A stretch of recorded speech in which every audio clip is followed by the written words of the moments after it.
Bonjour et bienvenue dans ce nouvel épisode d'Only Finance, un podcast où on parle de finance, on invite des spécialistes qui sont connexes en fait là, à notre profession, soit de la planification financière. Je dis toujours qu'on est comme des médecins généralistes, on est vraiment spécialisés dans ce qu'on fait, on touche à certains sujets comme juridique, fiscalité et tout, mais on n'est pas des spécialistes nécessairement dans chaque domaine. Donc, ça peut arriver aussi qu'on ait certaines personnes qui viennent parler de leur expérience personnelle ou que ça soit des sujets vraiment connexes sans être nécessairement des spécialistes. Donc, c'est vraiment un podcast qui s'adresse à tout le monde. Ça peut être pour des gens qui s'intéressent vraiment à la finance, ça peut être pour des gens qui veulent vraiment parfaire leurs connaissances ou ça peut être pour des gens qui veulent avoir des conseils. C'est sûr qu'on ne donne pas de conseils propres à chacun. Ce que je veux dire, c'est vraiment de façon générale. Puis, vous devriez toujours consulter un spécialiste avant d'appliquer quoi que ce soit qui est dit dans ce podcast-là. Donc, aujourd'hui, on invite une de mes amies, une partenaire d'affaires. Ça fait longtemps qu'on se connaît, Sylvie Bougie, avocate en droit des affaires. Aujourd'hui, on va faire le tour de tout ce qui touche à la convention d'actionnaire, l'épuration d'une entreprise, comment fidéliser aussi là, des employés clés. Fait qu'on va tourner autour de ces sujets-là. Ensuite de ça, sachez que si jamais vous voulez suivre la sortie de nos podcasts, on en fait une fois par mois. N'hésitez pas à vous abonner sur nos différentes pages Facebook, Instagram, LinkedIn et nouvellement TikTok qui est plus pour justement le podcast. Aussi, on cherche des partenaires pour commanditer nos épisodes. Donc, par manque de temps, on n'a pas encore trouvé personne. En fait, j'ai pas cherché, je manque de temps. Fait que si jamais ça vous intéresse à commanditer soit un épisode ou les épisodes, le podcast en entièreté, n'hésitez pas à communiquer avec moi. Ça va me faire plaisir de vous répondre. Donc, sans plus tarder, on se tourne vers notre invité.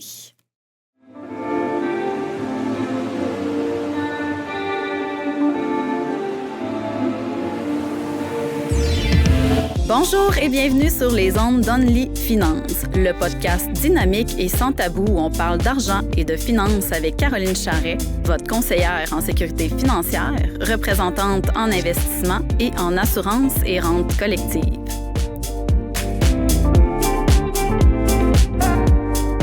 Salut Sylvie! Salut! Comment ça va? Ça va super bien, toi? Oui, je suis full contente. Ça fait comme à peu près 1 an, je pense, que j'écris ou que je dis à Sylvie, viens faire mon podcast avec moi! Puis là, comme, ouais, mais là, j'ai un autre podcast, non. Puis, tu sais, tu étais avec, je me souviens plus le poste de radio, là, mais Jean-François Morin. Oui, c'est ça. Fait que ça prenait beaucoup de ton temps. Puis là, on va peut-être en parler, mais que tu te décris un petit peu plus dans ton parcours professionnel et personnel. Mais, tu sais, tu as vraiment épuré, si je peux dire ça comme ça, les activités aussi, on va dire, de réseautage, mais d'implication aussi. Là. Fait que, ben présente-toi. Exact. Oui, ben en fait, c'est ça. Sylvie Bougie, avocate en droit des affaires. Je suis avocate depuis 18 ans. C'est fou comment la vie passe vite, 18 ans. Oui, c'est fou raide. Puis dont j'étais à mon compte depuis 2009. On a le temps de la misère, donc depuis 15 ans. 15 ans, c'est quand même une grosse année. Mais effectivement, dans le fond, quand je suis partie à mon compte, au début, j'étais toute seule. J'ai vraiment parti toute seule dans mon salon, honnêtement. Tu sais, je rencontrais pas les clients chez nous. Je louais une salle de conférence et tout pour aller... réserver. Oui, je réservais. J'allais les rencontrer sur place. Mais ça reste, j'ai vraiment commencé... en fait, j'ai été 3 ans comme employée. Je me suis lancée à mon compte. Je me suis dit, je l'essaye vraiment low cost chez nous. Rencontre de clients. Puis après, j'ai été comme ça, comme quand même un bon 2 ans et demi avant d'avoir mon propre bureau. Moi, tu sais, il y en a qui partent vraiment en grand. On dirait qu'il y a 2 types d'entrepreneurs, là. La personne qui part en grand et la personne qui part je te coupe, là, mais tu sais, dans le temps, ça faisait des siècles. Non, mais je me souviens, tu sais, moi, ça fait 12 ans, je pense, j'ai dit tantôt dans l'intro. Toi, ça fait plus longtemps. Puis je me souviens, moi, il fallait que tu aies un bureau, tu sais, sinon, tu n'étais comme pas hot. Tu ressentais-tu ça un peu que de la part des clients ou tu... J'ai pas ressenti ça parce que les clients s'en rendaient pas nécessairement compte vu que je prenais des salles. Mais moi, un commentaire que j'ai eu un peu dans cet effet-là, c'est plutôt mon char. Moi, j'avais une espèce de Yaris cheap, là, tu sais. Puis quelqu'un m'avait dit, tu sais, Sylvie, si tu veux te faire prendre au sérieux, t'es à ton compte, t'es avocate, il faudrait que tu penses changer d'auto.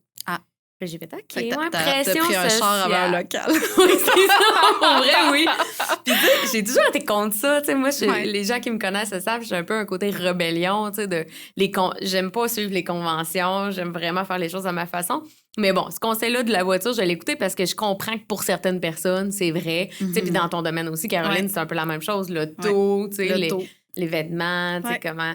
Fait que je peux comprendre, mais bon, Fait que c'est ça. Fait que bref, j'ai eu mon premier local, moi, c'est ça, en 2012, justement, commencé à avoir des employés. Et pendant 12 ans, là, honnêtement, j'ai eu le couteau entre les dents, même plus que 12 ans, là, de 2009 à justement l'année dernière, couteau entre les dents, sortir de ma zone de confort, donner des conférences un peu partout. J'ai justement écrit 2 livres que j'ai apportés. Ben oui, j'ai vu ça tantôt. Mais tu sais, écrire des livres, donner des conférences, donner des ateliers, animer le Canada's podcast puis animer la bulle immobilière à la radio aussi. Fait que beaucoup d'implications, beaucoup de réseautage, des 5 à 7, de faire des ententes de partenariat avec plein de monde. Exact. Tu sais, j'ai adoré me faire connaître parce que je viens de la Beauce. Fait que déjà, je me disais, quand je me suis lancée à mon compte, c'est pas comme si j'avais un réseau d'une famille d'entrepreneurs à Québec qui connaît plein de monde déjà. Mon père est entrepreneur, mais en Beauce. Oui, c'est ça. Il connaît du monde, mais en Beauce. Ben, c'est ça. Fait que là, à Québec, tu sais, c'était vraiment de me faire connaître. C'était mon défi. Puis quand j'étais petite, je me souviens, là, mon père, il y a un nom en plus, il s'appelle Alcé. Tu sais, Alcé Bougie. Là. Puis là, quand on allait au magasin, tout le monde, hey, salut Alcé, salut Alcé. Puis tu sais, j'admirais le fait qu'il était connu.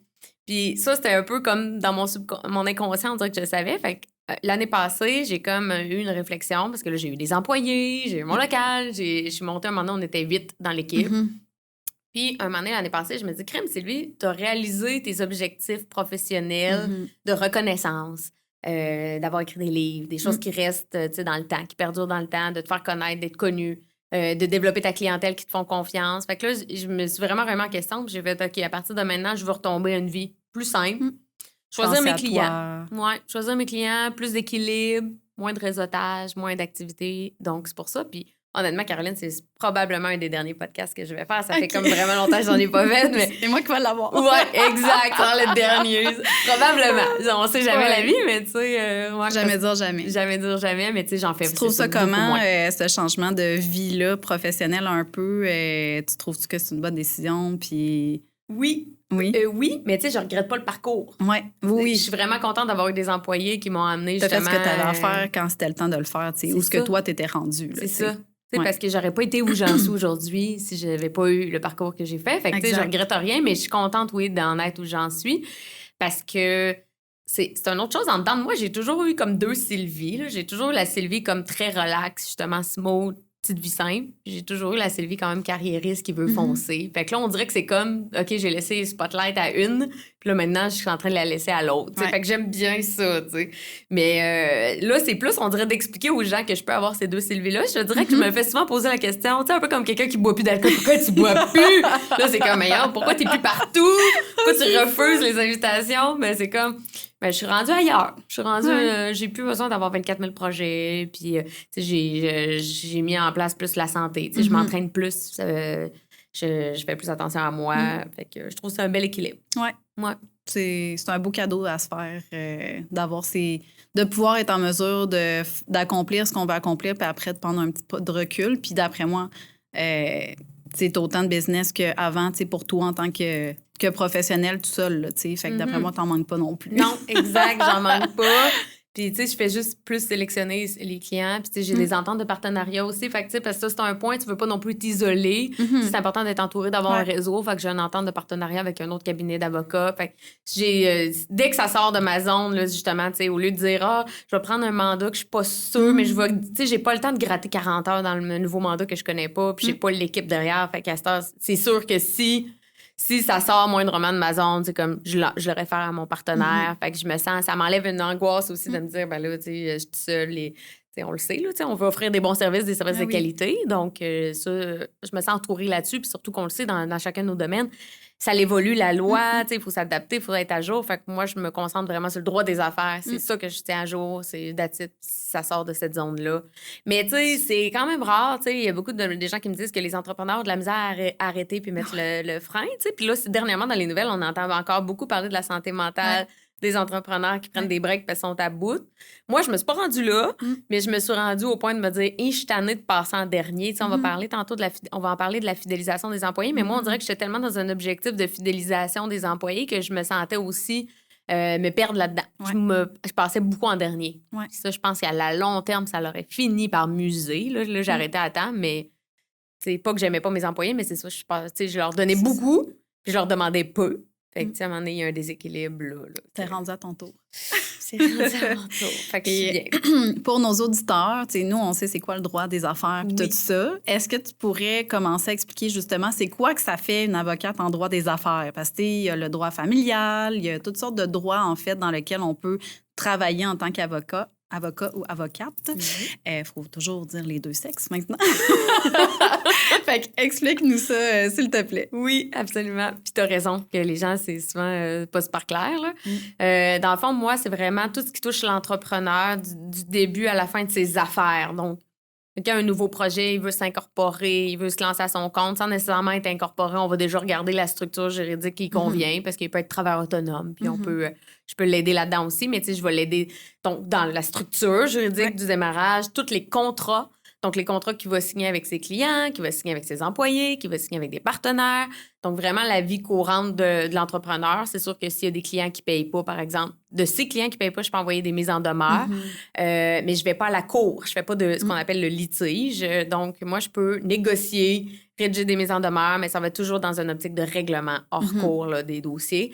Puis, tu sais, je peux faire beaucoup d'achats-ventes. Je fais quand même pas mal d'achats-ventes. Là, ça, je suis chanceuse. C'est comme le centre de transfert d'entreprise m'aurait fait beaucoup de clients. Cool. J'avais déjà donné une conférence à l'époque. On dit que c'est bon. Tu sais, tantôt, là, je ne pas dire que c'était pas bon de donner des conférences. J'ai encore des beaux partenariats, centre de transfert, Mycelium, qui est un incubateur alimentaire. Que je suis un expert pour eux. Donc Mycelium, c'est pas pire parce que justement, c'est dans le domaine alimentaire, beaucoup des entreprises en démarrage. Puis, le centre de transfert, c'est des achats-ventes d'entreprises. Donc, ça, c'est des volets que je fais, mais tu sais, ça peut aller aussi jusqu'à la liquidation. Est-ce que j'aurais liquidé mon entreprise? Quelqu'un qui veut fermer. Oui, exact. De le faire correctement aussi, super important. Oui. Effectivement. Donc, c'est vraiment tout ce qui touche D'habitude, c'est assez positif. Tu sais, je te dirais que ma job, c'est comme 92% positif de les gens ont des projets, puis un petit 8%. Des sujets, le fun à parler, là. Mais oui, c'est ça.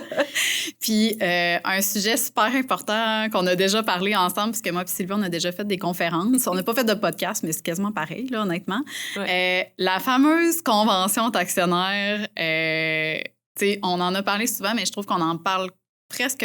On voit encore des gens qui n'ont pas de convention parce que sont en couple ou, mettons, ils trouvent qu'ils sont pas rendus là, c'est pas assez gros. Mais, tu sais, honnêtement, il y a tellement... Tu sais, il y a notre partie à nous qu'on va parler aussi, tu sais, les conseillers financiers, plan fin, tout ça, mais le volet, c'est pas juste ça, là, c'est pas juste en cas de décès puis d'invalidité, là, ça protège pour plein de choses. Pourquoi c'est vraiment crucial, selon toi, de le faire le plus tôt possible? Oui. Bien, en fait, il y a vraiment plusieurs raisons. Puis expliquer c'est quoi aussi la convention. Ben oui, c'est ça, première étape. Puis il y en a qui pensent c'est inclus dans l'incorporation. Tu sais, il y en a qui pensent... Fait qu'effectivement, la convention entre actionnaires, c'est vraiment la convention. Puis ça peut être une convention de société, tu sais, pour des gens qui seraient en société en non collectif. Mais cette convention-là va vraiment prévoir les mécanismes d'achat-vente. Premièrement, le mécanisme d'achat-vente, d'action, prévoir des cas. Parce que moi, je dis toujours, des actions, c'est des titres de propriété, autant que tu as une maison, c'est un titre de propriété. Ton voisin t'aime plus la face, tu peux pas cogner à ta porte, j'achète ta maison. Ou, tu sais, vends ta maison. Tu peux pas, c'est son titre de propriété. Exact. Mais c'est la même affaire avec des actions. Tu sais, donc, on est en actionnaire, puis on a un titre de propriété. Et là, la convention va premièrement prévoir des cas où on va pouvoir forcer un rachat d'actions. Exemple le plus drastique qu'un vol, un détournement de fonds. Puis ça arrive, là, c'est plate à dire, là, mais moi, j'en ai j'ai eu un cas en pratique de détournement de fonds, puis confronter l'actionnaire par rapport à ça. Puis, tu sais, détournement de fonds, des fois, on voit ça pire que c'est, mais puis c'est que la personne... c'est pas si pire. L'extrait podcast de Sylvie Bougie. Le détournement de bord, il n'y a rien là. Non. On va se faire lancer des roches. C'est pas ça que j'ai dit. Mais non, mais ce que je veux dire, c'est que ça peut être vu comme dramatique. La personne est en train de sortir 5 000 du compte de banque de la compagnie dans un compte offshore, mais ça peut être aussi tirer des avantages personnels. Moi, le cas que j'avais vécu en pratique, évidemment, je ne nomme pas de nom, mais c'était la personne allait chercher des avantages personnel. Donc, elle se faisait payer des restos, elle avait des crédits cadeaux, des cartes cadeaux, elle avait plein de... Fait que là, l'autre associé, elle dit, ouais, comment ça? Genre, moi, je me verse 50 000 de salaire, j'arrive pas, tout le même salaire, mais super beau char, toujours au resto, au spa. Mais ils voyaient pas les chiffres, mettons? Ben, c'est parce qu'il faisait du blanc. Tu sais, dans le fond, il faisait des mandats au noir qui se faisaient payer en carte cadeau, mais il utilisait les ressources de l'entreprise, puis il détournait les fonds de l'entreprise. Puis il payait même les dépenses, des dépenses reliées au mandat qu'on peut avoir des fois. Ben, ça passait dans le compte de compagnie. Fait que la compagnie payait les dépenses, mais avait pas les revenus. Fait que, tu sais, des fois, c'est aussi... C'est plate à dire, mais c'est aussi plate que ça. Fait que, tu sais, ça, c'est un cas que... Si t'as pas de convention en tant qu'actionnaire, là, qu'est-ce que tu fais? Pour vrai, tu peux pas le forcer à vendre tes actions. Là. Tu peux pas le forcer. Non, c'est ça. Donc, ça, c'est un cas, mais on peut penser à la démission d'un employé clé qu'on a fidélisé. Il démissionne finalement, mais on veut pouvoir le racheter. On le congédie. On peut penser, quelqu'un qui fait pas ses tâches et responsabilités dans une entreprise aussi. Donc, parce qu'on a toujours plusieurs chapeaux dans une entreprise. On a le chapeau associé. Donc, comme associé, c'était quoi tes attentes? C'était-tu clair? C'était-tu clairement indiqué? Donc, ça, c'est les premières choses. Donc, super important, mais aussi les mécanismes, c'est qu'on veut garder le même pourcentage d'actions. Ça, je m'en souviens, dans le temps, il y avait le film sur Facebook qui était sorti, puis le monde parlait juste de ça, la dilution. Parce que, Caroline, t'as-tu écouté le film Facebook? Non. Non. Ben, dans Facebook, les fondateurs, ils se faisaient diluer parce que, dans le fond, le président, il remettait, le CA, il mettait des actions, mais les actionnaires n'étaient pas au courant. Fait que dans le film, on voit ça, là, c'est genre la personne passe de 30 à 3 de la compagnie. C'est sûr que la compagnie peut prendre la valeur, tout est du cas par cas, mais le but de prévoir dans la convention d'actionnaires des mécanismes, c'est qu'on va venir établir des prix. On va dire, si tu veux émettre des actions demain matin, tu veux émettre 10 d'actions à tel prix, ben, tu vas l'offrir en vente, premièrement, aux actionnaires présents. Fait qu'ils vont être au courant. Ils vont être au courant du prix, puis ils vont pouvoir investir. Ça l'évite d'émettre des actions à 1 cent ou même à des millièmes de cents juste pour diluer un actionnaire. Donc, ça, c'est une mesure de protection hyper importante, surtout qu'on n'est pas administrateur de l'entreprise, d'avoir ce genre de clause. Parce que sinon, on ne le saurait même pas comme actionnaire minoritaire. Non, c'est clair. On peut même pas savoir qu'il y a des émissions d'actions qui se font. Donc, c'est vraiment important. Puis, évidemment, la convention est toujours faite dans le but de, évidemment, protéger les actionnaires, mais protéger la valeur de l'entreprise. Parce qu'une des affaires qui affecte le plus la valeur d'une entreprise, c'est des litiges entre actionnaires. Tu veux pas ça. Tu veux pas que ça bloque les opérations. Donc, on peut prévoir, là, c'est ça, plein de clauses, honnêtement. Tout se fait. Tout se fait. Puis, tu sais, c'est ça. Puis là, effectivement, tu sais... il y a aussi, malheureusement, des modèles. Il y a des gens qui vont prendre des modèles sur Internet, ils vont être mal conseillés, mal adaptés, mais chaque convention est unique. Moi, je m'assois vraiment avec les actionnaires, puis on regarde chaque cas. Est-ce que vous voulez? On peut prévoir, moi, j'appelle ça une durée minimum de mariage. On s'associe ensemble. Mais parce que c'est comme un mariage, c'est un mariage d'affaires. Oui. Mais tu sais, c'est ça. Puis tu sais, on veut, exemple, tu signes un prêt à la banque avec ta compagnie, tu signes un prêt de 7 ans, ben on peut-tu prévoir une durée minimum de mariage de 7 ans pour pas que tu quittes puis que la compagnie garde le prêt. Quand on a conclu le prêt, on pensait être 2 là-dedans ou 3 là-dedans. Donc c'est plein de clauses qu'on peut vraiment prévoir, mais il faut penser l'adapter. En parlant de prêt, là, parce que ça peut peut-être allumer des lumières à certaines personnes, j'ai vu une situation dernièrement que c'était tous des actionnaires avec des actions différentes, mais ils étaient tous responsables également sur le prêt. Fait que là, il a fallu qu'ils retournent dans la convention pour dire, ben non, on n'est pas responsable également. C'est en fonction des parts de chacun. Mais si tu le fais pas, ça non plus, tu y penses pas, même si ta convention est faite puis que tu fais pas la job d'après, ben mettons que tu as juste 5 tu es le petit là, qui a juste 5 puis là, tu as une dette de 1 million. Mais là, tu es également responsable. C'est plus le même, même montant. Là. Non, exact. Puis c'est un excellent point. Nous, on le met dans nos conventions. Puis je le mets même pour les réclamations solidaires parce que ça arrive... que quelqu'un qui se ferait poursuivre en cours parce qu'il y aurait un actionnaire qui serait traité injustement, ben s'il se fait poursuivre en cours, le juge pourrait dire c'est une réclamation solidaire, donc tout le monde pour le tout, donc le petit 5 il est pogné pour le tout. Fait que dans mes conventions, je mets toujours, c'est ça, cas de financement, cautionnement, mais aussi une réclamation comme ça monétaire. Parce que pour qu'ensemble, entre nous, parce que ça, on peut pas venir gérer ce que la banque va demander comme condition, ben non. Mais on peut venir gérer entre nous, hey, on se back-tu, là? On se back-tu à notre pourcentage d'actions, tu sais. Fait que c'est vraiment du cas par cas, puis c'est ça qu'on regarde. Moi, je regarde tout le temps avec les clients, c'est quoi un peu les risques justement de poursuite. Je regarde c'est quoi le contexte de prêt, de bail commercial, y a-t-il des gens qui sont des employés clés qu'on veut vraiment fidéliser pendant un certain temps? Donc, c'est tout ça qu'on regarde. On peut même prévoir un préavis de départ si la personne veut quitter. Fait que ça pourrait être prévu dans le contrat d'emploi, mais moi, je viens vraiment mettre une pénalité sur la valeur des actions si la personne quitte en claquant la porte. T'sais. Exact. Puis évidemment, le décès. Puis ça, c'est un cas de couple. Parce que, tu sais, en couple, je vais pas en revenir à ça, mais tu sais, pour un couple, tu parlais de ça tantôt d'entrée de jeu, mais moi, en couple, je peux mettre aussi une clause que quand il y a un des deux qui est plus impliqué dans l'entreprise, ça arrive. Mais moi, j'en parle ouvertement avec les clients. Je leur dis, OK, vous êtes un couple. Demain matin, là, vous vous séparez.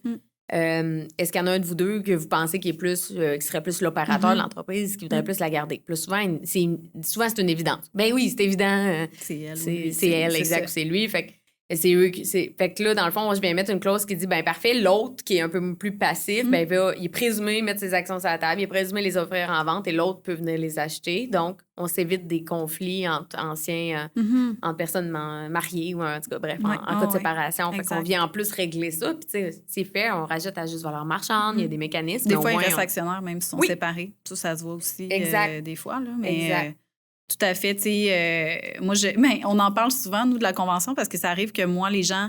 Bien, majoritairement du temps, les gens d'affaires que j'ai, ils ont déjà leur convention de fête. Mais des fois, ils sont vraiment au début, puis viennent me voir, puis ils disent « Hey, je me pars en affaires avec mon ami. C'est quoi les étapes? » Tu sais, ça m'est déjà arrivé une couple de fois. Puis là, je leur dis « Bien, première étape, tu sais, c'est ça. Après ça, deuxième étape. » Puis là, à un moment donné, tu sais, dans les étapes, bien, justement, la convention d'actionnaire. Puis là, je vais les référer, tu sais, à toi quand ça arrive, justement, si c'est pas fait. Puis là, après, je leur dis tout le temps...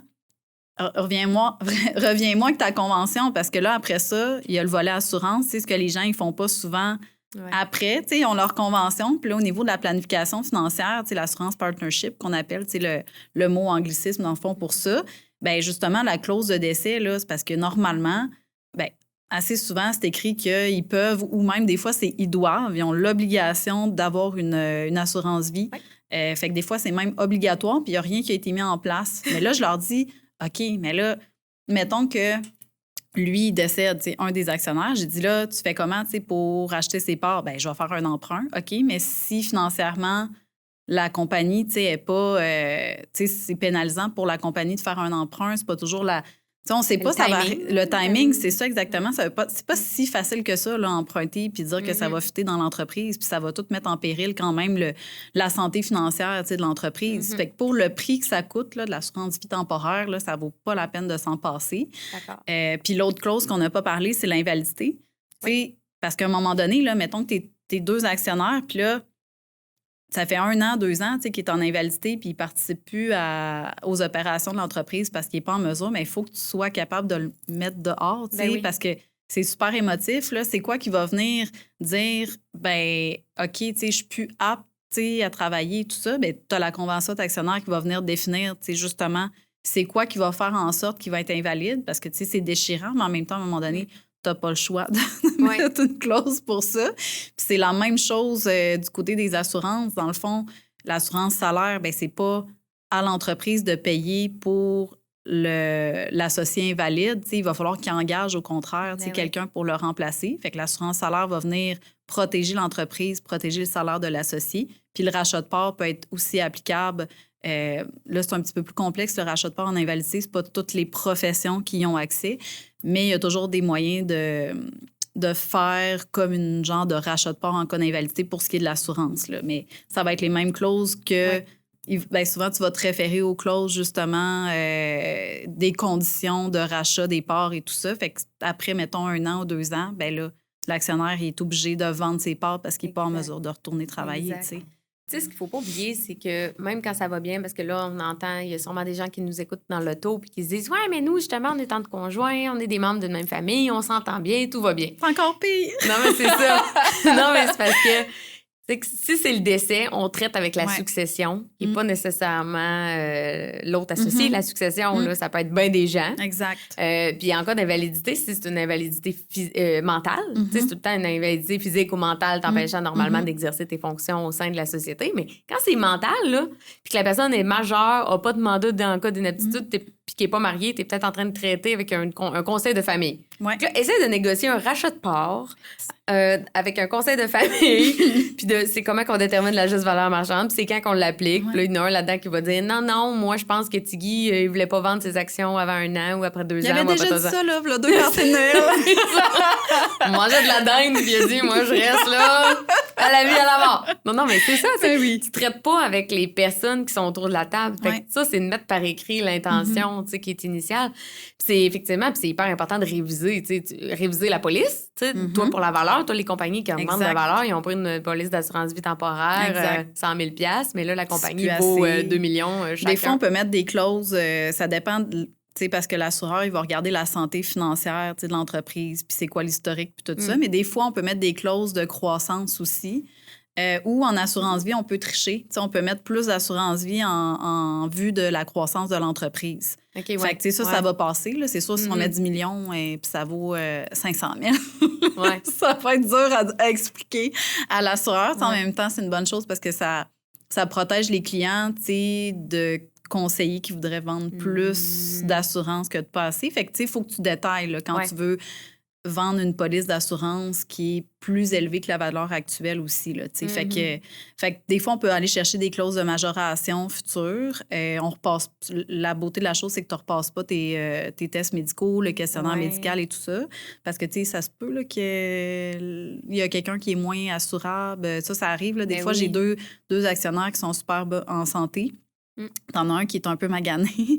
Fait que, ou, habitude de vie, des fois, on pense pas que ça peut aller jusque-là, mais la drogue ou les sauts en parachute ou tout ce qui est sport dangereux ou même les voyages, ça a un impact, sur une demande d'assurance, là. Fait que des fois, il faut être un petit peu... faut chercher qu'est-ce qu'on peut faire.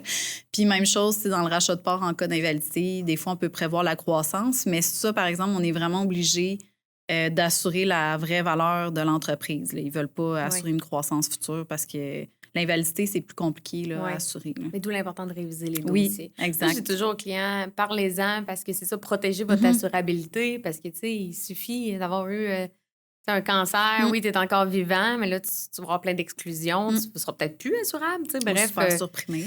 Oui, c'est ça. Fait que, de le prévoir parce que moi, j'en ai vu des cas là, de clients là, que leur compagnie vaut des millions de dollars puis il y en a un qui n'est plus assurable du tout. C'est ça. Là, c'est comme, bon, qu'est-ce qu'on fait quand s'il meurt demain matin, on finance comment? C'est ça. Il faut trouver d'autres moyens là, à ce moment-là. Mais dans le fond, le meilleur conseil qu'on peut donner aux gens, on peut le dire, parce qu'on fait attention de ne pas donner des conseils juridiques ou financiers, mais c'est de le faire le plus tôt possible. Fait que ça, c'est un conseil universel pour tout le monde qu'on peut donner. D'avoir une bonne convention, de la faire réviser, parce que ça peut évoluer dans le temps, justement. Exact. Puis d'avoir des bonnes assurances, effectivement, puis de réviser les dossiers d'assurance. Parce que souvent, le monde font « Ah, j'ai fait ça, là, mais ça fait genre 10 ans. » Je suis comme « OK, mais ça a-tu changé? » Ta compagnie depuis. Fait que... Il y a tellement de choses, on le disait, la loi change, sans rentrer dans des technicalités. Il y a plusieurs clauses qu'on rédige plus comme dans le temps qu'on les rédigeait pour des raisons fiscales et autres. Donc, une super bonne convention il y a 20 ans est peut-être pas adaptée aujourd'hui. Exact. Ça vaut la peine de faire réviser aussi 100%. ces documents. Il y a un autre sujet aussi là, que je voulais aborder, c'était... il y en a tellement, là, mais on n'a pas le choix d'en choisir, fait que j'enchaîne avec les sujets qu'on a pris sélectionnés. Tout ce qui est épuration d'entreprise, là, je sais que tu en as quand même beaucoup parlé de ça, de s'assurer que l'entreprise... il y a le volet vente, là, mais il y a des volets juridiques aussi, j'imagine, par rapport à être en mesure d'avoir une compagnie clean, si je peux dire ça comme ça. Puis ça serait quoi une compagnie clean, selon toi? Ça, c'est large, mais non, mais en fait, dans le fond, moi, ce que je dis toujours à mes clients, c'est que, on crée une compagnie opérante pour protéger d'abord son patrimoine personnel. Hein? Oui. Parce qu'on veut créer une compagnie, donc une personne morale distincte, que s'il arrive une poursuite, s'il arrive une réclamation, si on a des difficultés financières dans le futur, parce qu'on peut jamais prédire l'avenir, donc, de créer une compagnie opérante, c'est la première étape. La deuxième étape, c'est que la compagnie opérante, pour des fins fiscales, des fois, on va avoir envie de garder l'argent. On appelle ça garder l'argent dans la compagnie. On va vouloir la garder dans la compagnie, pas se le verser en salaire, pas se le verser en dividende. Encore plus si c'est une compagnie qu'on est seul actionnaire dedans, avec on se dit on s'en fout de garder le bas de laine dans la compagnie. Mais ça a plusieurs aspects négatifs parce que le premier, c'est que cet argent-là est à risque. Donc, on perd cet avantage-là de protection d'actifs parce que là, demain matin, il arrive quelque chose, une poursuite inattendue, on se met à avoir plein de difficultés financières. Puis on le sait, on ne va pas se verser un 100 000 de dividendes la journée le lendemain qu'on a eu une mise en demeure qui nous réclame 2 millions parce qu'on a commis une faute. Ça pourrait être un acte révisable, surtout si on a l'intention de faire une faillite peu importe. Parce que on peut pas faire tout ça, ce qui peut être fait, dans le fond, il faut toujours que ça soit fait de façon raisonnable, que ce soit en fiscalité, légalement et tout. Il faut que quand quelqu'un regarde le dossier, ça n'a pas de l'air d'être « OK, tu sais, il a fait ça parce que il voulait se sauver de quelque chose. » Tout le temps pour se sauver de quelque chose de toute façon. Fait que... non, mais c'est ça. Vous pouvez pas faire ça de même à la dernière minute. Exact. On peut se verser un dividende de 100 000 en janvier, recevoir une mise en demeure en mai. C'est correct. Oui. Mais pas le lendemain. Fait que, puis ça, malheureusement, des entrepreneurs, parfois, ben, ils le penseront pas. Fait qu'ils vont garder beaucoup d'actifs dans leur compagnie. Puis une chose aussi qui la rend pas clean, pour reprendre ton expression, c'est de trop tout mettre dans la même compagnie. Ça, là. Non, mais trop mettre dans la compagnie. Donc, dans le sens que j'ai une compagnie crime, je vais reprendre l'exemple du 100 000. J'ai 100 000 dans le compte de la compagnie. J'ai envie d'acheter un immeuble, j'ai envie d'acheter un triplex. Ah, ben je vais l'acheter avec ma compagnie opérante. On peut avoir ce réflexe-là. Premièrement, on met encore une fois le triplex à risque si notre compagnie est poursuivie, toujours le premier principe. Mais le deuxième principe, c'est au moment de la vente de l'entreprise, c'est qu'on peut venir contaminer, dans le jargon fiscal, c'est contaminer l'entreprise parce que et je ne suis pas fiscaliste et je sais que tu as reçu Alexandre Blouin qui l'a sûrement expliqué, donc je vous réfère à son émission. Allez l'écouter. Mais tu sais, vulgairement dans mes mots, sous toute réserve, mais tu sais, c'est que dans le fond, il faut que la majeure partie de nos actifs servent activement à l'exploitation de l'entreprise, puis on a un 2 ans respecté et 1 an respecté avec des critères. Donc, c'est sûr, si on a un triplex qui ne sert pas activement à l'exploitation d'une entreprise, qu'on a 100 000 dans le compte de banque qui ne sert pas à l'exploitation, bien là, on peut ne pas répondre aux critères pour bénéficier de la fameuse exonération des gains en capital. Qui commence à être quand même avantageuse. Ben oui.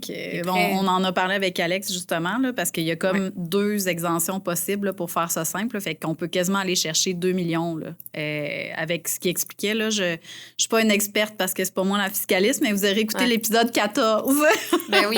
sur le sujet. Ouais. Donc, tu sais, c'est sûr qu'il y a toujours moyen, si on a mis plein d'affaires dans la compagnie, on peut l'épurer, on va donc créer une compagnie de gestion, la fameuse compagnie de gestion, et là, on va venir par des mécanismes, ben, justement, transférer les liquidités dans la compagnie de gestion, on va venir transférer s'il y a eu des Puis là, je parlais de l'immeuble, le triplex, mais ça peut être même plusieurs projets. Il y a des clients qui vont mettre 3-4 projets dans la même compagnie, mais si un jour on veut vendre les actions, tu sais, moi, je veux vendre les actions de Vigie Services Juridiques, mais dedans, j'ai des jeux vidéo, des board games, un triplex. Mais il y a personne qui va vouloir acheter les actions de Vigie. Ils vont dire, mais non, mais moi, je voulais le cabinet d'avocat. Ton trip de board game, de jeux de société. Oui. Donc, tu sais, si on met plein d'affaires, ben, on risque de devoir vendre nos actifs à ce moment-là. Si on vend nos actifs, on bénéficie pas de la fameuse exonération des gains en capital. Donc, et ça, c'est comme je disais, c'est un critère de 2 ans. Donc, c'est ça. On est mieux de faire en bonne pratique. Moi, j'ai toujours aux clients en bonne pratique, prenez l'habitude de créer une compagnie de gestion. C'est vraiment l'étape 2. Là. On crée une opérante. Quand on commence à avoir des liquidités supplémentaires, on intègre la gestion. On prend l'habitude de transférer cet argent-là. Puis en plus, il y a des mécanismes des transferts libres d'impôts. Exact. Donc, dans la compagnie de gestion. Donc, super avantageux. Moi, je dis, t'es un client, c'est un changement de compte de banque. On vient. C'est ça. Puis on met ça à l'abri donc des créanciers, à l'abri des poursuites. Et ça maximise. Et toi, Caroline, je pense que cet argent-là, après ça, tu la places. Puis là, tu as des trucs, hein? Bien, pendant que tu parlais, j'étais en train de penser parce qu'une des étapes que je demande aux clients quand ils ont des compagnies opérantes, c'est... Bien, opérantes, quand ils ont une compagnie. T'sais, on ne sait pas si mettons, les médecins, c'est pas vraiment une compagnie opérante, par exemple. C'est plus une compagnie de gestion. Fait que ça se vend pas, là, docteur. Mais non. Je dirais pas de nom d'un coup qu'il y a quelqu'un qui s'appelle de même, puis qu'on me dise que j'ai nommé un client. Mais docteur XYZ, ça doit pas être connu comme nom d'entreprise, mais bref, c'est pas un client réel. Mais ceci dit, on s'entend que cette personne-là n'a pas besoin d'une compagnie de gestion parce que c'est comme sa compagnie de gestion finalement. Fait que si c'est dans le but d'être un professionnel, mais que il n'y a rien, prévoit pas, c'est comme pas possible de vendre ça un jour, ben là, oui, ça peut être sa seule compagnie finalement, il n'y a pas d'employé, pas rien, mettons. Ouais.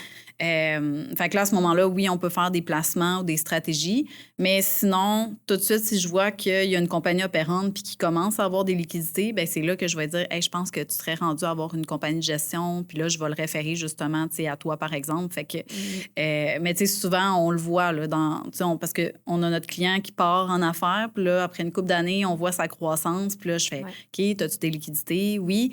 Des fois, c'est pour le roulement, tu sais, ça, pour le roulement, il n'y a pas de problématique, là, mais quand le client commence à dire, hey, j'aimerais ça faire des placements, puis tout ça, je fais, OK, as-tu une compagnie de gestion? Fait que là, c'est là qu'on va mettre en place, tu sais, la compagnie de gestion, qu'on va mettre les placements. Fait que, tu sais, les placements, dans le fond, ben c'est parce que souvent, la compagnie de gestion, c'est parce qu'on ne veut pas se verser les revenus pour ne pas payer trop d'impôts. Fait que là, on l'envoie dans une deuxième compagnie, justement, pour profiter de l'économie fiscale. Mais là, si on a trop d'argent qu'on n'utilise pas, bien, c'est sûr que, tu sais, logiquement, on va la placer, cet argent-là aussi. On en a parlé aussi dans l'ancien podcast, c'est comment placer efficacement aussi, puis aller chercher des placements qui vont générer plus des gains en capitaux pour réduire l'impôt aussi à l'intérieur du placement. Puis sinon, il y a toutes sortes de stratégies qu'on peut faire aussi. Là. Je ne sais plus c'est quel épisode, là, mais j'ai un épisode qui s'en vient là-dessus sur le split de maladies graves. Je ne sais pas si tu connais ça. Oui. Puis les assurances-vie participantes et tout ça. Là. Fait que ça va vraiment être complet cette année, finalement. C'était pas voulu, là, mais tu sais, ça va suivre avec qu'est-ce que je vais dire aussi.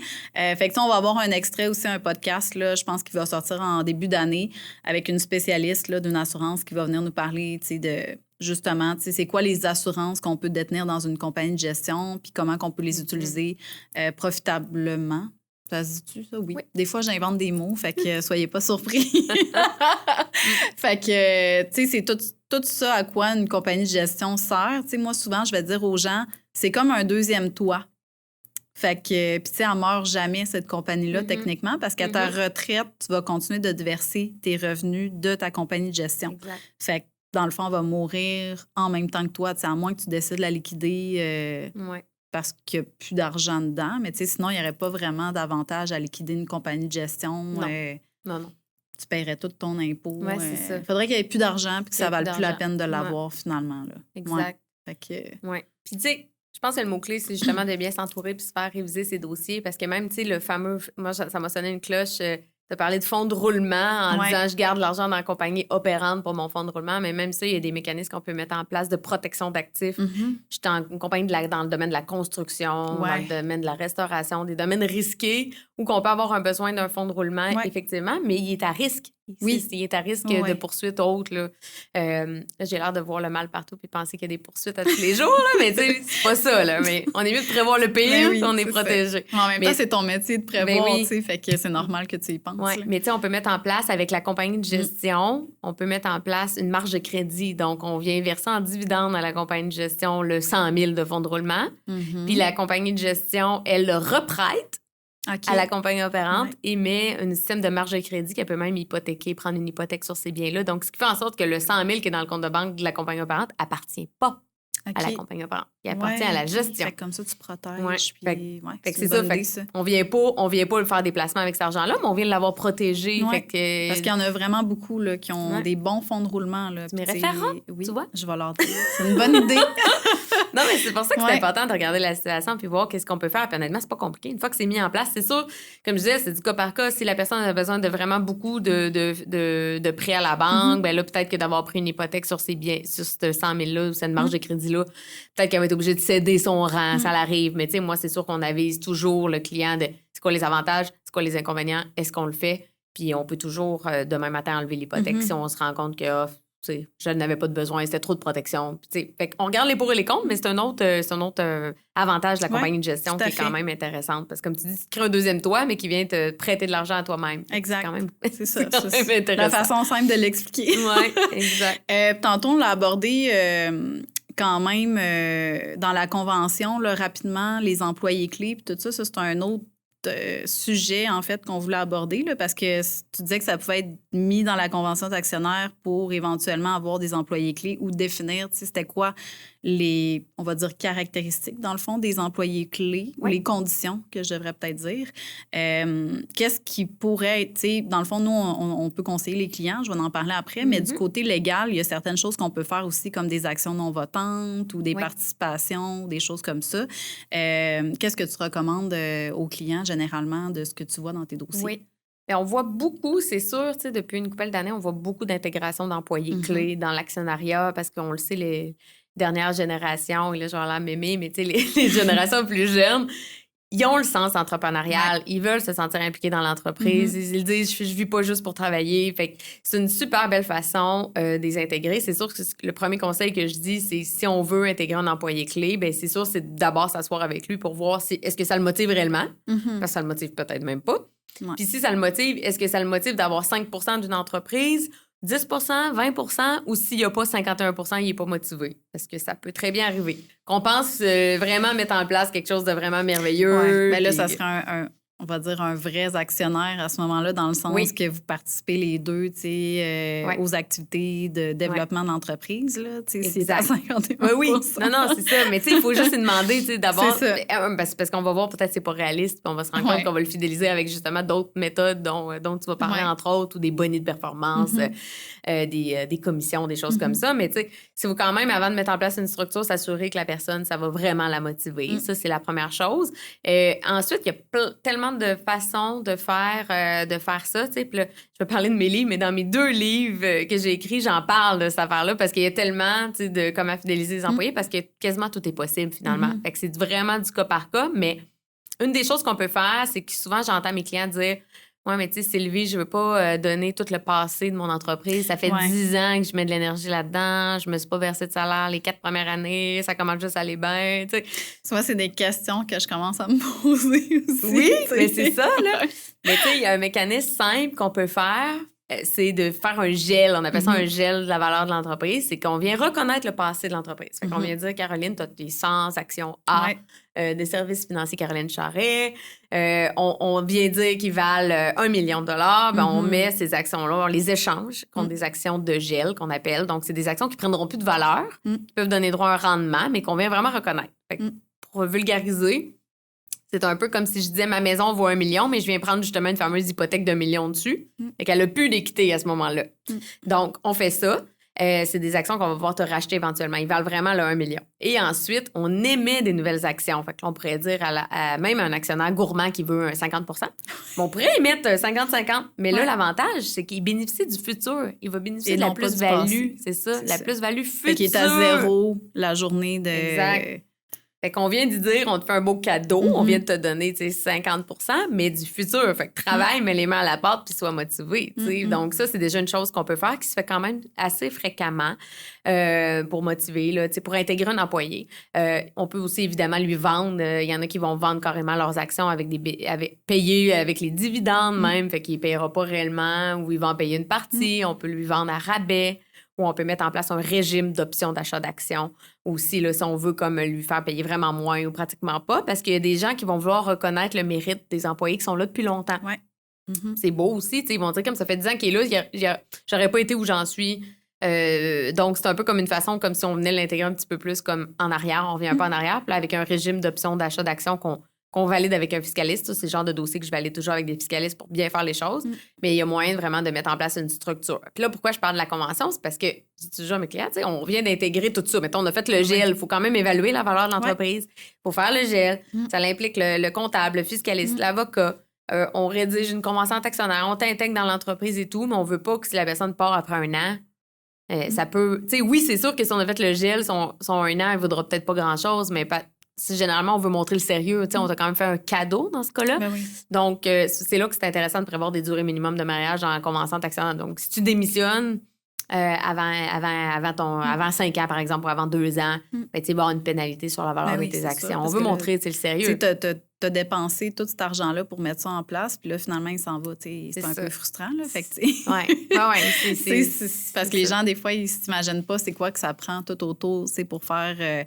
cette structure-là, justement, à mettre en place. Là. Fait que c'est normal que tu t'attendes à ce que la personne reste un minimum de temps. Là, quand la personne a payé, déjà, il y a un engagement plus clair. Fait que souvent, on ne prévoira pas nécessairement de durée minimum de mariage dans ces cas-là. La personne va l'avoir payé le plein prix. T'sais. Mais dès qu'on met un rabais, que c'est financé par les dividendes, mais on ne veut pas non plus que la personne... J'ai eu un cas récemment, c'était ça. On ne voulait pas que l'employé clé qui vient de... Il va payer ses actions genre sur 5 ans, mais on veut pas que s'il quitte dans 2 ans, il y ait la plus-value sur une portion non payée. Parce que le dernier point aussi, c'est ça, c'est qu'on peut aussi intégrer l'employé clé en plusieurs étapes, en plusieurs années. On peut dire, ben c'est soit on va t'émettre des actions à chaque année, ou on va t'en vendre à chaque année, ou peu importe. Soit on va t'en vendre aussi à l'atteinte d'objectifs. Quand la compagnie va atteindre un chiffre d'affaires de X, quand toi, tes ventes vont atteindre, ça peut être des objectifs de compagnie, des objectifs personnels. Tout est vraiment possible. Donc, souvent, ça, les clients, ça savent pourrait pas. se faire dans un contrat de travail, mettons? Oui. Oui, c'est ça. Ouais. Hein? On peut comme mettre une promesse des de contrat de travail qu'après temps, tu sais... c'est tant d'actions que ça débloque ou des choses comme ça. Là. Ouais. Ça, c'est vraiment intéressant parce que quand on engage un employé qu'on sait d'avance qu'il y a vraiment un volet entrepreneurial ou qu'il a déjà eu sa propre business puis justement, il vient travailler pour nous, ben, de mettre déjà ces objectifs-là tangibles que dans 1 an, dans 2 ans, dans 3 ans, souvent l'atteinte de tel objectif, il va pouvoir devenir actionnaire, mais on vient vraiment de le fidéliser avant même d'y émettre des actions. Fait que c'est quand même hyper intéressant. Puis encore là, il faut que ça soit bien fait. Parce que l'erreur qu'on voit, c'est que des fois, c'est mal rédigé puis qu'au niveau fiscal, il pourrait avoir vraiment des impacts là, ça va coûter plus cher que si tu l'avais fait avant. Oui, c'est ça. Fait que même dans le cadre d'un contrat de travail, c'est important de le faire réviser pour s'assurer que c'est bien fait. Mais si la personne ne veut absolument pas, puis tu sais, il y a des autres professionnels qu'on ne peut pas émettre des actions à des employés. Il y a des autres professionnels que c'est plus strict. Exemple, je veux fidéliser mon adjointe dans un cabinet médical. Tu parlais de cet exemple-là, mais tu sais, on ne pourra pas. L'ordre professionnel, ont chacun leurs règles. Donc là, on peut y aller avec justement peut-être plus des bonus de performance, des commissions. Toi, c'est quoi que tu fais pour fidéliser les employés, Caroline? Qu'est-ce que tu proposes à tes clients? À mes clients ou mes clients? Oui, mais à tes clients, tu sais, justement, mettons le médecin. Les employés. Moi, mon médecin, tantôt, en fait, là, de qui je parlais, c'était un médecin qui n'a pas de clinique. Là, il travaille à l'hôpital puis il y a une compagnie de gestion. Fait que, lui, il n'a pas d'employés. Ouais.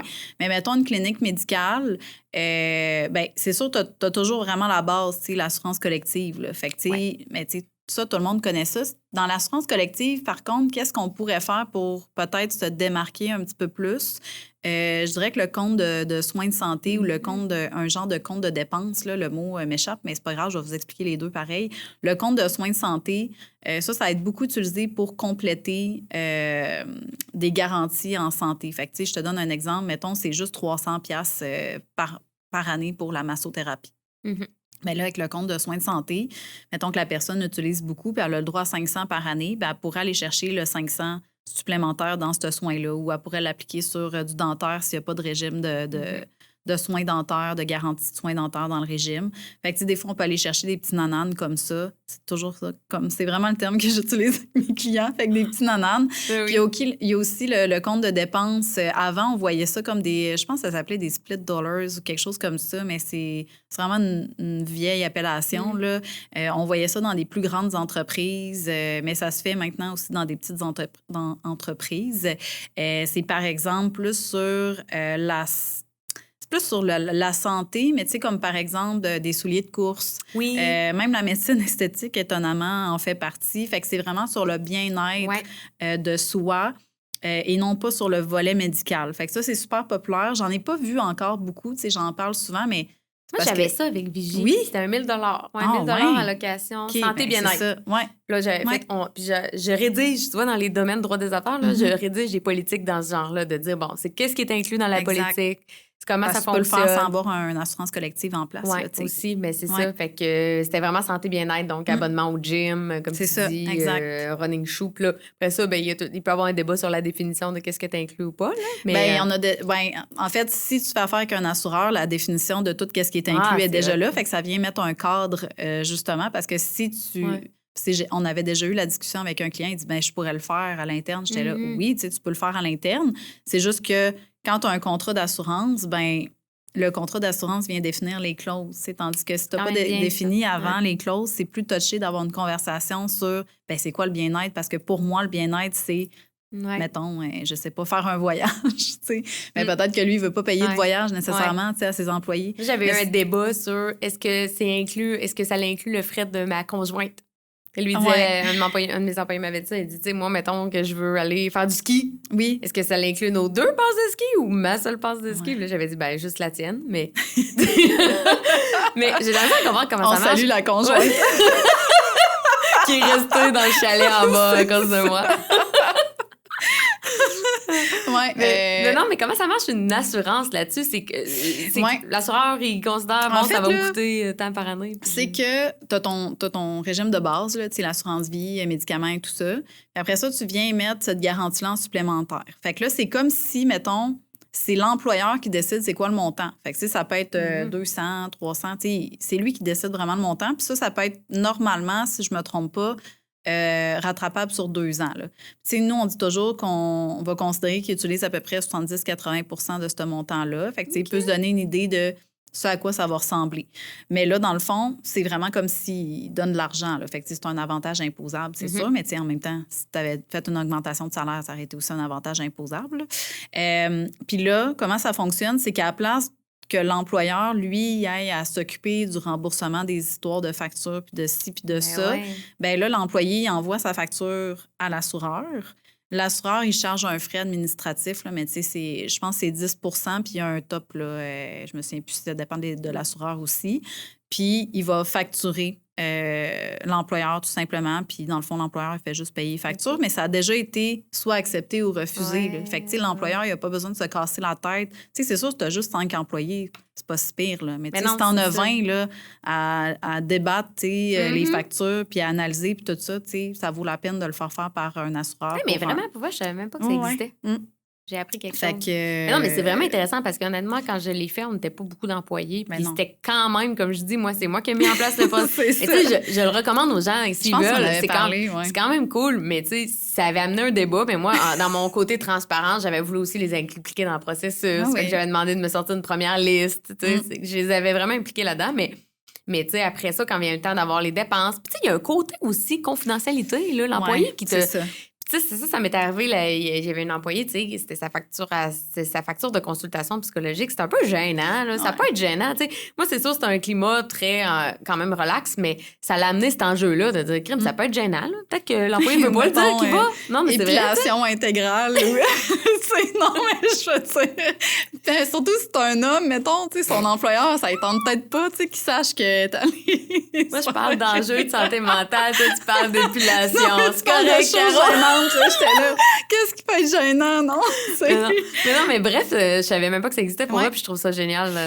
C'est vraiment une bonne idée. C'est vraiment une bonne idée. Puis l'autre chose qu'on voit vraiment beaucoup, c'est les REER RPDB. Là. Dans le fond, le RPDB, c'est un régime de participation au bénéfice de l'entreprise. Fait que ça peut être comme une façon un peu dans le même style que tu parlais, tu sais, au niveau d'achats d'actions de participation à l'entreprise. Il y a beaucoup d'entreprises qui le font vraiment parce que, tu sais, le RPDB, en fait, là, c'est la portion employeur. Fait que, tu sais, mettons, je cotise 50 dans mon REER, mon employeur me donne 50 dans mon RPDB. Mais le RPDB, lui, n'occasionne pas un avantage fiscal. Non, un avantage imposable, excusez. C'est la même chose. On est rendu vendredi après-midi dans notre enregistrement. Fait que on n'a même pas de verre de vin. Même pas. J'aurais dû emmener quelque chose. C'est pas de recevoir. Je peux m'en souvenir. Mais d'un coup, quelqu'un écoute ça le lundi, tu sais. Fait que, tu sais... Ce serait une façon de démocratiser. On parle de droit puis d'assurance, tu sais. Ça aurait pu, on aurait pu. Prenez un verre de vin à la maison. Je vais en reprendre, mais c'est peut-être son dernier. Pas en voiture, mais à la maison. Ouais. Fait que, tu sais... le RPDB va être utilisé de façon fréquente. Là, je cotise à la hauteur de ce que mon employé met. Puis ça va être souvent ça que je vais conseiller justement parce qu'il n'y a pas d'avantage imposable supplémentaire, etc. Fait que on aime ça. Ben oui. Mais il pourrait être aussi utilisé pour dire, ben moi, je verse en fin d'année, là, à place de verser les bonus à tout le monde dans leur poche, ben moi, je veux contribuer à leur REER, à leur retraite. Fait que dans le fond, on regarde les chiffres, puis on donne à la hauteur de temps, pour l'année. Fait que ça pourrait être fait de façon inégale d'une année à l'autre selon les profits de l'entreprise aussi, là. C'est vraiment intéressant parce qu'en plus, on le sait, des fois, le boni qu'on reçoit, mais après que l'impôt est passé, c'est comme, je l'ai-tu eu? Oui, non, c'est ça. Y été versé? C'est super là, de donner des bonis à ses employés, mais tu sais, oui. Souvent, ben, tu sais, comme... Mettons, chez nous, on donne des bonis. Mais là, j'ai une employée pour l'instant. L'année prochaine, probablement une autre. Mais, tu sais, ce boni-là, au moins, j'essaie de verser sur une paye séparée parce que, tu sais, sinon, il se fait tout manger. Là. Fait que, oui, elle va le récupérer. Mais, tu sais, c'est le fun quand ils l'ont tout de suite. Là, tu sais. Ben oui. Fait que... Puis, l'autre chose, en fait, que tu parlais, ben ça faisait plus référence à la convention d'actionnaire. Justement, quand ils font la convention d'actionnaire, ben l'employé clé, s'il quitte l'entreprise, s'il est malade ou s'il décède, est-ce que ça a un impact pour l'entreprise, oui ou non? Ben, sinon, ben, normalement, c'est un employé clé. C'est que oui. Ça va être oui. Ben, justement, il faut prévoir des choses aussi à son décès, puis en cas d'invalidité pour lui. Oui. Ça arrive qu'il y a des petites PME aussi qui ont pas assez d'argent pour avoir de l'assurance collective, mais ils veulent couvrir le salaire d'un employé clé. Fait qu'ils pourraient avoir une assurance individuelle juste pour cet employé-là aussi. T'sais. Fait qu'il y a plein de choses qu'on peut faire aussi. Tu sais, il n'y a pas... dans le fond, il n'y a pas une bonne façon ou une meilleure façon de le faire. C'est vraiment de savoir c'est quoi les options qui s'offrent, puis d'adapter selon ce que vous, votre culture d'entreprise, vos valeurs, puis tout ça, puis comment vous voyez, puis vous vous projetez pour le faire. Mais il y a vraiment beaucoup de possibilités. T'sais, fait que ça vaut la peine de parler soit à toi, soit à moi, ou aux deux pour se faire une idée. Là, parce que, tu sais, moi, ce que je remarque souvent, honnêtement, c'est que les gens, la première rencontre, c'est du débroussaillage de tout ce qu'on peut faire. Puis les gens, souvent, c'est ça, tu sais, tu n'avais parlé aussi, puis je n'ai pas reparlé, mais tu sais, action votante, non votante, qu'est-ce que ça change? C'est quoi le réel pouvoir d'un actionnaire? Tu sais, c'est plein de choses que juste de le vulgariser, de l'expliquer au client, des fois, il comprend, il savait pas, puis il voit ça des fois pire que c'est, des fois, il voit ça moins pire que c'est. Non, mais tu sais, c'est du cas par cas tellement, puis on peut, moi, je dis souvent au client, on peut tout faire, là. Fait que là, ça va être juste de qu'est-ce que tu veux exactement, puis là, après, on va le traduire légalement pour que tu sois protégé, puis c'est le fun de connaître ces outils-là aussi, là. Effectivement. Puis, tu sais, des fois... t'es avec, ça doit être la même chose pour n'importe quel professionnel. Tu es avec un client, puis des fois, tu n'as pas le temps d'aller en profondeur dans tous les sujets non plus. Fait que, tu sais, quand on a des interventions comme ça, tu sais, dans des épisodes de podcast ou dans des conférences ou des choses comme ça, ça vaut la peine parce que c'est là que les gens peuvent apprendre davantage parce qu'on a plus le temps d'en parler, tu sais, que de parler du sujet qui presse le plus à parler, là, tu sais. Fait que sinon... exact. si tu faisais tout le tour complet avec tes clients, je pense qu'ils sortiraient avec une bonne facture. Bon. Non, mais imagine, tu fais toute la présentation complète jusqu'à la je comprends. fin, là, tu sais. Mais moi, ma première rencontre est toujours gratuite avec mes clients où j'analyse leurs besoins. Fait que, comme tu dis, c'est sûr qu'on ne rentre pas nécessairement en détail dans chaque point, mais tu peux soulever souvent, c'est de soulever les flags de « reparle-moi quand tu seras rendu à telle étape ». Tu sais, pense à ça. Puis moi, quand un client fait affaire avec moi pour l'incorporation, il reçoit comme 4 infolettes qui sont dédiées aux entreprises en démarrage. Donc, justement, sur les sujets que dans l'historique d'une entreprise en démarrage vont avoir à, tu sais, justement, arriver d'un employé, les contrats, l'association, parce qu'il peut très bien commencer tout seul puis justement s'associer plus tard. Fait que j'ai comme 4 infolettes, une par mois qui sort pour ces sujets-là. Puis après ça, c'est sur toutes les nouveautés législatives parce qu'il y en a des nouveautés. Donc, quand il y a de la nouveauté, ben, tu sais, je leur envoie, là, hey, faites attention, tu sais, comme quand il y a eu la loi 25 sur la protection des données, ben, tu sais, il y a eu 2 infolettes là-dessus. C'est fait qu'au moins d'essayer de sensibiliser les gens de « Hey, attends un peu, là, peut-être qu'il faudrait se reparler. » Ça en même temps de « Hey, pourquoi tu me l'as pas dit? » Oui, fait que, exact. Fait que il faut toujours se protéger dans n'importe quel domaine. Mais justement, il nous reste pas beaucoup de temps, mais tu m'as fait penser à une idée. Tu veux-tu nous parler de ton processus? C'est quoi? T'es-tu à l'aise d'en parler? Pas de dire comment tu charges l'heure, mais je veux dire, t'avais un package dans le temps pour les PME, je pense, ou c'est encore comme ça que tu travailles? Je fonctionne toujours par offre de service. OK. Ouais. Fait que dans le fond, première rencontre gratuite, les gens peuvent même prendre rendez-vous en ligne avec mon lien Calendly, qui se trouve sur mon site Internet. Et dans le fond, le monde, c'est ça. Fait que première rencontre, on analyse les besoins. Après ça, j'envoie une offre de service. Puis il y a beaucoup de choses qui sont forfaitaires ou sinon, c'est des estimés, tu sais, entre 4 et 6 heures, tu sais. Donc, j'envoie. Puis j'ai beaucoup d'articles de blog parce que justement, tu sais, j'aime écrire, j'ai beaucoup de contenu. Fait que souvent, on a parlé de beaucoup de choses. Tu l'as dit aussi, tu sais, beaucoup de sujets. On rentre pas tout le temps en détail dans chaque chose. Fait que dans mon offre de service, j'ai souvent des articles de blog en lien avec ce qu'on a parlé. Fait qu'en plus, quelqu'un, un associé, ils m'ont rencontré tout seul. On a parlé de la convention d'actionnaires.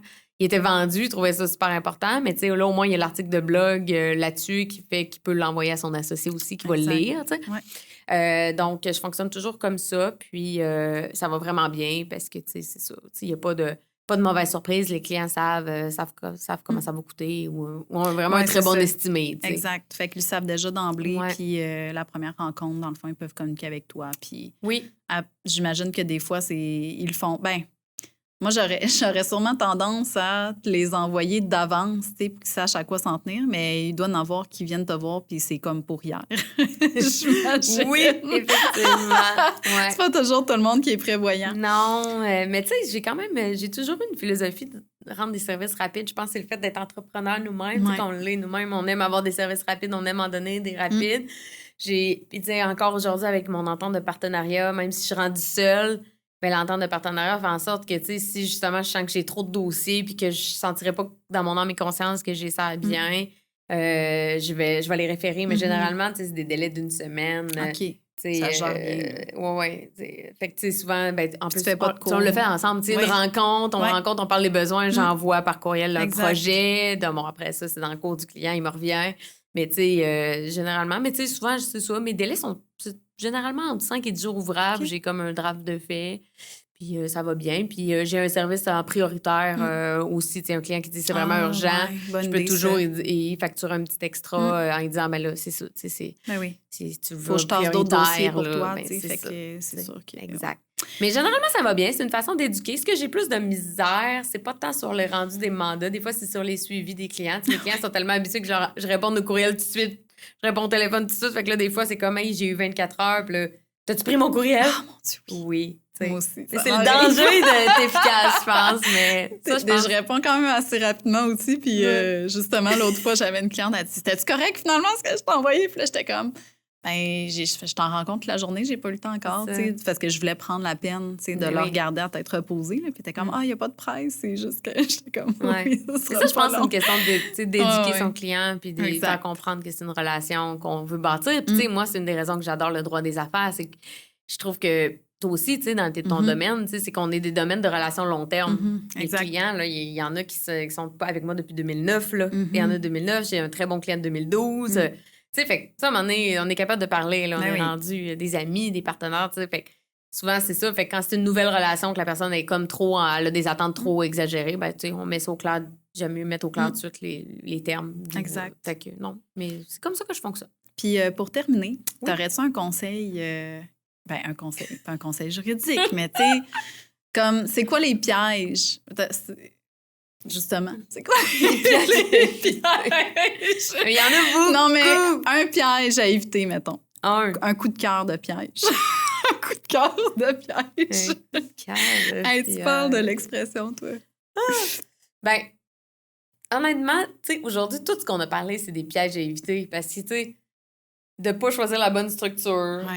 Il y en a, là, un des pièges à éviter, des gens qui s'incorporent pas parce qu'ils se disent je suis pas à risque de poursuite, mais qui auraient eu tellement d'avantages fiscaux à le faire qu'on n'a pas parlé, mais il y a des avantages fiscaux à l'incorporation, tu sais. Donc, pas la bonne structure, pas des bons contrats, qui se disent je le fais moi-même, mon contrat, je le fais pas réviser. Des fois, c'est pire, honnêtement, d'avoir un mauvais contrat que de pas en avoir parce que souvent, il y a des règles qui encore, tu sais, comme le contrat d'entreprise, ben, le code civil vient s'appliquer pour avoir des choses. Des choses moins bonnes, des choses bonnes, mais tu sais, des fois, d'avoir un mauvais contrat, t'es comme, je peux pas croire, là, tu t'es comme enlevé tous les avantages, mais t'as juste des inconvénients dans ton contrat, tu sais. Fait que, tu sais, ça, j'en vois malheureusement beaucoup, mais tu sais, c'est ça, c'est de pas prendre la peine, puis il y a des gens qui sont gênés, on dirait, de s'assumer, de dire à leur partenaire d'affaires, donne-moi le temps de le faire réviser. Il y en a qui voient ça comme un manque de confiance. Oser, là, c'est juste d'être à son affaire, de dire, parce que prendre le temps. Ça se peut même que l'autre personne ne sait même pas intentionnellement que c'est à votre désavantage, tu sais. Fait en plus, effectivement. C'est peut-être la personne qui allait y apprendre, tu sais, puis ça sera même pas intentionnel. Et puis t'as raison, puis dernièrement, j'ai révisé un contrat de franchise, puis le client m'a dit, tu sais, je dois pas avoir beaucoup de marge de manœuvre pour le négocier, mais j'ai dit, premièrement, c'est quand même important que tu saches dans quoi tu t'embarques. Tu t'embarques dans une franchise, là. C'est des contrats de 20 ans, donc c'est important de savoir dans quoi tu t'embarques. Puis finalement, en lisant le contrat, il y avait des erreurs dedans, des coquilles, des affaires par rapport, des doublons. Puis j'étais comme, OK, il n'y a pas grand monde qui l'ont lu, cette convention-là, tu sais. C'est une convention de franchise, là. Je serais pas supposée, moi, voir, tu sais. Je pensais pas voir, je pensais commenter sur le juridique, mais je pensais pas voir d'erreurs, là. Tu sais, puis là, je voyais des erreurs. Ça doit être la même convention pour tout le monde. Oui, j'étais comme ça. Les franchisés. Oui, puis tu sais, moi, ce client-là, en plus, c'est un jeune client sensibilisé. Lui, il avait commencé à la lèvre, il a fait, je comprends pas ça, ça a 63 pages. Puis il y a eu l'intelligence d'affaires de dire je vais la faire réviser. Fait que ça, c'est les gens, ils négligent ça parce que ça coûte pas cher. C'est tellement un bel investissement de... Moi, je la vulgarise, j'explique les points les plus importants, les points négociables, les points non négociables. Au moins, on l'avait fait pour moi il y a plusieurs années, justement. Puis ça avait valu la peine. Ben oui. Je savais à quoi m'en tenir. Puis tout. Ça. Fait que... Je révise beaucoup de beaux commerciaux, beaucoup de contrats de franchise, des conventions d'actionnaires, contrats de service. Tout contrat peut se réviser, puis c'est super simple. Fait que, mais bon, fait que je t'ai donné plein de pièges, je pense. Pas mal les principaux. Merci beaucoup. On aurait pu parler de plein d'autres affaires, mais faut terminer. Mais merci de l'invitation. Je suis contente merci d'être venue. Fait que après quelques invitations, elle a finalement dit oui, je le veux. Fait que, bon week-end ou bonne journée pour ceux qui ne sont pas rendus au week-end au moment où ils vont l'écouter. Puis, ça m'a fait plaisir de te recevoir. Je vais mettre tes liens. En fait, c'est sûr, je vais te taguer. Là, fait que les gens, tu es assez présente encore là, en ligne pour que les gens te retrouvent. Pas besoin d'être impliqué socialement. Exact. Merci. Merci d'avoir été des nôtres pour cet épisode. Nous vous encourageons à partager votre avis et vos commentaires ou à prendre rendez-vous avec Caroline pour bénéficier de conseils financiers personnalisés. Pour découvrir notre contenu exclusif, suivez-nous sur Facebook, Instagram et LinkedIn au @Service financier Caroline Charret. À bientôt!